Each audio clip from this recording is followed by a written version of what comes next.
Namasté très cher Follement Lover et bienvenue sur la chaîne pour une guidance évolutive sur le couple sacré de flammes jumelles.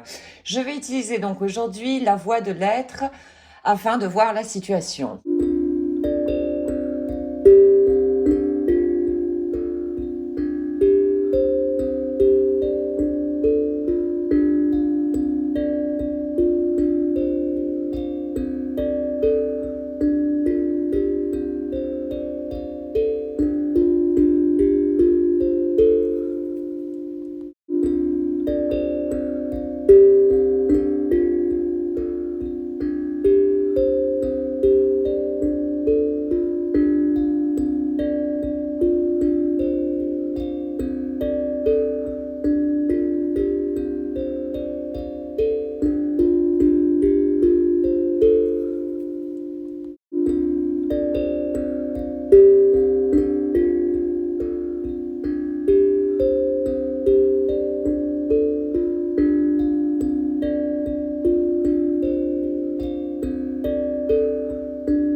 Alors toi, Follement Lover, au fait, tu as dédié du temps à ton enfant intérieur, à soigner certaines blessures et à accorder vraiment du temps à ton enfant intérieur. C'est c'est presque un petit peu devenu une priorité pour toi. Et c'est quelque chose qui est important dans ce parcours de flammes jumelles, hein. C'est mettre de la lumière sur notre inconscient au final. Euh, tu t'es libéré également de certains poids du passé, de certains schémas répétitifs, et tu te sens beaucoup plus libre. Ce qui renforce encore quelque part au fait chez toi cette connexion que tu as avec ton enfant intérieur, parce que tu as probablement compris que quand tu accordes du temps à ton enfant intérieur, que tu soignes les blessures qu'il a, ensuite celui-ci te fait confiance à son tour, fait confiance en l'adulte qui est en toi, disons, et peut te mener vraiment beaucoup plus au fait sur la voie qui t'est due quelque part. Tu laisses t'exprimer beaucoup plus ta créativité. Tu es sorti un petit peu de certains conformismes, de certains automatismes, et c'est ce qui fait que vraiment ton enfant intérieur se sent de plus en plus libre, vraiment, et pour exprimer tout de plus en plus, disons, son potentiel créatif. Tu es conscient ou consciente que tu crées avec tes pensées. Également. Donc ça me fait penser qu'il est question en tout cas de quelqu'un, en tout cas, qui est sur un certain avancement de développement personnel, qui a fait un certain travail sur elle-même. Et tu es en train d'acquérir de plus en plus au fait d'indépendance, d'autonomie.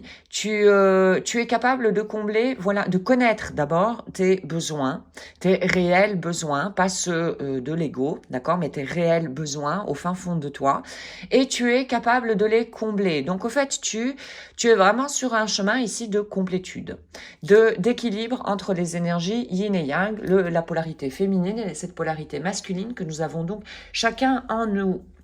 Alors par rapport à ta flamme jumelle, elle se fait également de plus en plus responsable. C'est-à-dire qu'elle a comme fait grandir, disons, son adulte en elle. Et son adulte qui est également à l'écoute de son enfant intérieur et qui se fait responsable également de ses propres blessures.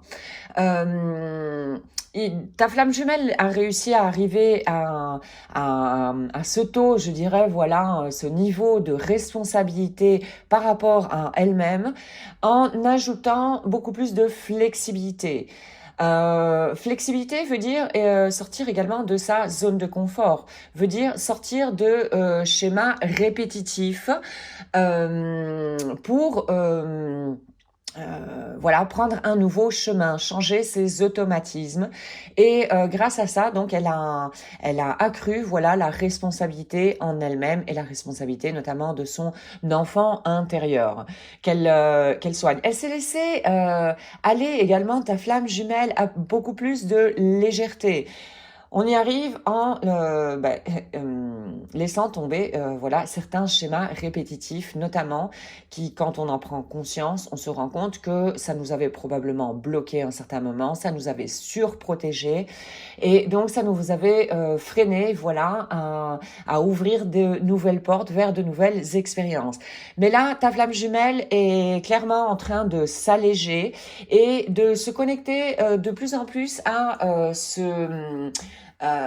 cette conscience spirituelle qui serait plutôt caractérisée donc dans l'énergie yin. Pour ça, je te renvoie à la playlist Yin et Yang afin de comprendre un petit peu mieux comment fonctionnent ces deux polarités en nous-mêmes, en chacun de nous. C'est très important vraiment de l'intégrer.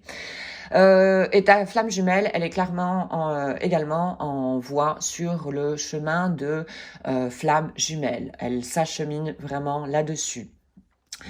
Et elle est de plus en plus amenée également, que ce soit par ses guides, par l'univers, elle est également de plus en plus amenée, voilà, à reconnaître les différentes voix qui sont en elle, celle du mental et celle du cœur.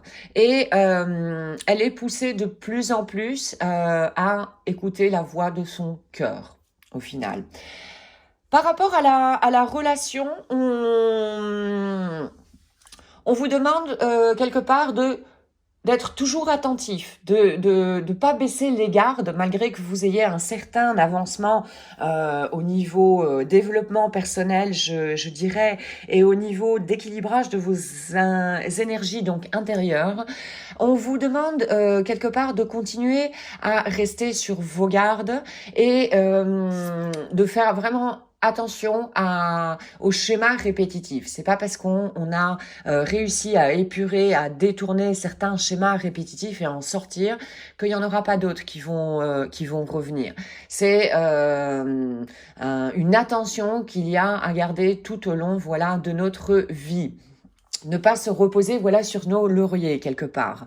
Faire très attention à ça parce que l'ego est très insinueux et l'ego est très astucieux également et est capable de revenir à la charge parce qu'au fait sa plus grande peur c'est celle de disparaître, de ne plus être utile. Et donc elle aura tendance cet ego aura tendance à revenir en essayant de nous manipuler. Donc voilà, ne pas trop s'assoupir par rapport à ça, rester attentif, sans être trop attentif non plus, voilà, mais continuer, voilà, à vraiment écouter les différentes petites voix et à déceler de plus en plus cette voix, elle provient de quoi? De quoi elle vibre? Est-ce qu'elle vibre peur ou est-ce qu'elle vibre amour? Et là déjà, tu as une indication. Si la voix vibre peur, en général, c'est plutôt l'ego. Alors, voir en dessous, qu'est-ce que ça peut cacher éventuellement? Une croyance limitante éventuellement, ou une blessure qui demande à être vue à nouveau. Et si la voix vibre amour, qu'elle te donne de l'énergie, etc., c'est plutôt la voix de ton cœur. Donc voilà, continuez à aiguiser ce discernement entre les différentes voix pour déceler si éventuellement cette voix de l'ego refait surface et veut continuer à te manipuler. Et donc, pour ça, continuer à faire grandir, à faire croître, voilà, ce dialogue intérieur que nous avons avec les différentes petites voix. Rappelons-nous que nous sommes faits non pas d'une personnalité, mais de plusieurs personnalités en nous. Chacune de ces personnalités a un besoin bien différent. Donc, il tient à nous de mettre de la lumière là-dessus, sur nos besoins, sur les besoins de ces différentes personnalités, au final. Donc voici aujourd'hui pour cette guidance évolutive sur les couples sacrés de flammes jumelles. J'espère que tu auras pu trouver des informations supplémentaires pour avancer sur ton propre chemin. Un tout grand merci d'avoir visionné la capsule. Je te souhaite une excellente journée ainsi qu'une excellente route sur le chemin de ton bonheur. Merci, à très bientôt.